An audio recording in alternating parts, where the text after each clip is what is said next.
बड़ी खबर इस वक्त की आपको बता रहे हैं, मांझी के घर हम विधायक दल की बैठक हो रही है। अब जिस जीतन राम मांझी पे दोनों ही पक्ष से डोरे डाले जा रहे हैं, राहुल गांधी ने भी जीतन राम मांझी से बात की है, वो भी एक बैठक कर रहे हैं। शशि, बैठक खत्म हो गई अंजना, और बड़ी खबर यह है कि जीतन राम मांझी ने एक लाइन का जो बयान है वो दिया है। उन्होंने कहा है कि जहां प्रधानमंत्री मोदी रहेंगे, बात बहुत अहम है, बीजेपी नहीं, जहां प्रधानमंत्री मोदी रहेंगे वहां हिंदुस्तानी आवाम मोर्चा रहेगी, वहां जीतन राम मांझी के विधायक रहेंगे। और ये पक्की बात है, इससे वो पलटने वाले नहीं है। तो जहां सब कुछ पलट रहा है उसके बीच जीतन राम मांझी इस वक्त ये दावा कर रहे हैं अपने 4 विधायकों के साथ, खुद वो भी विधायक हैं, तो 4 विधायकों की पार्टी हिंदुस्तानी अवाम मोर्चा ने कह दिया है कि वो एनडीए के साथ है। और एक और महत्वपूर्ण खबर जो बता देना जरूरी है, इस वक्त जो आरजेडी विधायकों की बैठक हुई थी वो बैठक 3:30 पौने 4 बजे खत्म हो गई थी।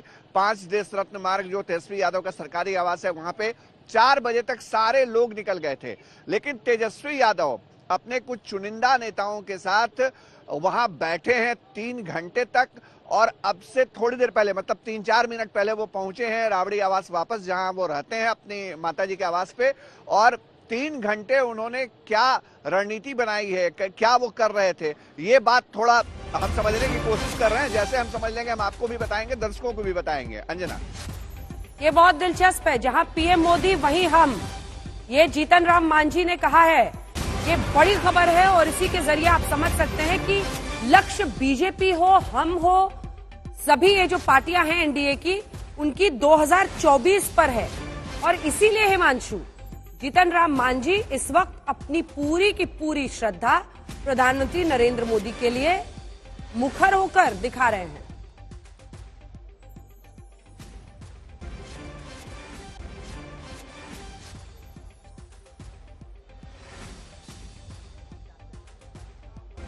हिमांशु,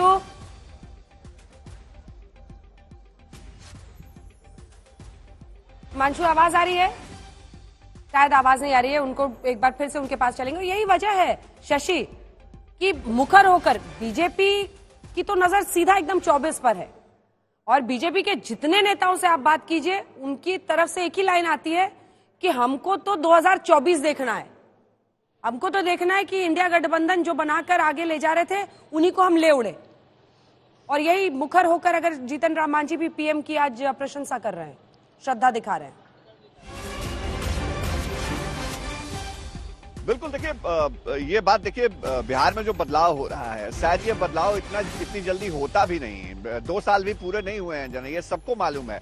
अगर नीतीश कुमार वाकई अपनी धारा बदल रहे हैं, राजनीतिक रास्ता बदल के वो आ रहे हैं, बीजेपी के साथ एनडीए में आ रहे हैं, तो केवल इसलिए क्योंकि 2024 के शुरुआत में ही लोकसभा चुनाव को लेकर जो प्रधानमंत्री नरेंद्र मोदी का कद एक तरह से बड़ा हुआ, जो सारी चीजें हो रही हैं, जो बीजेपी के पक्ष में जाती दिख रही हैं इस वक्त, चुनाव में क्या होगा, लोकतंत्र है, किसी को नहीं पता, नतीजे क्या आएंगे, जनता मालिक होती है, सबको मालूम है। लेकिन फिलहाल नरेंद्र मोदी के सामने जो इंडिया ब्लॉक बनना था वो एक तो आकार लेकर भी उस पर बात आगे नहीं बढ़ पाई। दूसरी बात, तमाम नेताओं को ये लगता है कि मोदी ही शायद बेड़ा पार लगा सकते हैं, उनकी नैया उस पार ले जा सकते हैं। इसीलिए इस वक्त मांझी भी यही कह रहे हैं कि ठीक है वो मांझी हैं, लेकिन वो ये कह रहे हैं कि मोदी जहां रहेंगे, प्रधानमंत्री मोदी का जो फैसला होगा हम उस फैसले के साथ हैं, जहां मोदी है वहां हम हैं।